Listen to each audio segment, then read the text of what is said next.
ശരിക്കും മണ്ണിൽ പണിയെടുക്കുന്ന ശരിക്കൊരു സന്തോഷം തന്നെയാണ്. അത് മനസ്സിനായാലും ശരീരത്തിനായാലും.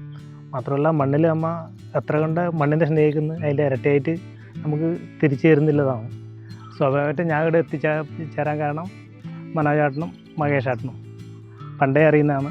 ഒന്നിച്ച് നമ്മ ഈ ആശുപത്രി ഗ്രൗണ്ടിൽ ക്രിക്കറ്റ് കളിക്കുന്ന സമയത്ത് ആ സമയത്ത് അതിൻ്റെ പരിചയമാണ്.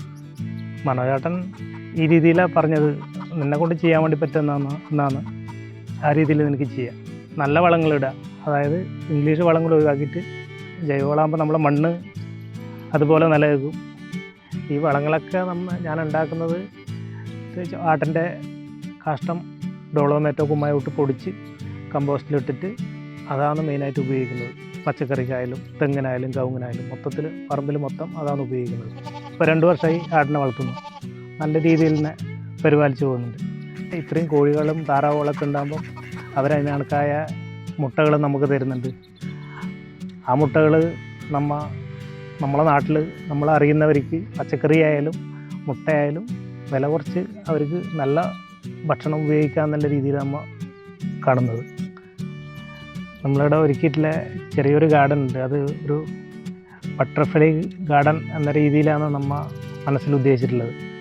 വലിയ വലിയ ചെടികളല്ലാതെ സാധാരണ നാടൻ ചെടികൾ വെച്ചിട്ട് ഒരു വർഷം നല്ല രീതിയിൽ മണ്ണൊരുക്കി നട്ട് പരിപാലിച്ച് കഴിഞ്ഞാൽ പിന്നെ അവിടെ അങ്ങോട്ടേക്ക് നമുക്ക് വലിയ മെയിൻ്റനൻസോ കാര്യങ്ങളോ നമുക്ക് വരുന്നില്ല. അതുപോലെ തന്നെ നമ്മൾ ഈ പറമ്പുകളിലും റോഡ് സൈഡിലെല്ലാം കാണുന്ന കിലിക്ക് എന്ന് പറഞ്ഞൊരു ചെടിയുണ്ട്. ഇഷ്ടം പോലെ പൂമ്പാറ്റകളുണ്ടാകുന്നു. വരയം കടുവ, നീലക്കടുവ എന്ന് പറഞ്ഞാൽ അങ്ങനെയുള്ള ആ ഇനത്തിൽപ്പെട്ട ഒരുപാട് പൂമ്പാറ്റകളുണ്ടാകും. ഇനിയിപ്പോൾ അടുത്ത പ്രാവശ്യം ഒരു മീൻ കൃഷിയും കൂടെ തുടങ്ങണമെന്നുണ്ട്. ഇനിയിപ്പം മഴ വരുന്ന സമയത്ത് അത് തുടങ്ങാനാണ് ഉദ്ദേശിക്കുന്നത്. നമ്മളിപ്പോൾ നിൽക്കുന്ന സമയത്ത് നമ്മളിവിടെ കുറച്ച് ആടുകൾ, കുറച്ച് താറാവ്, കുറച്ച് പ്രാവുകൾ, അപ്പോൾ മനുഷ്യരും മറ്റ് മൃഗങ്ങളും എല്ലാവരും ഒന്നിച്ച് നിൽക്കുന്ന ഒരിടം. അതിന് വേണ്ടിയിട്ടാണ് നമ്മളിങ്ങനെ ജസ്റ്റ് തുടങ്ങി വെച്ചിട്ടുള്ളത്. ഇത് ഇതേപോലെ പൂർവാധിക ശക്തിയോടെ മുന്നോട്ട് ഇതേപോലെ കൊണ്ടുപോകണമെന്നാണ് മനസ്സിലുള്ള ആഗ്രഹം.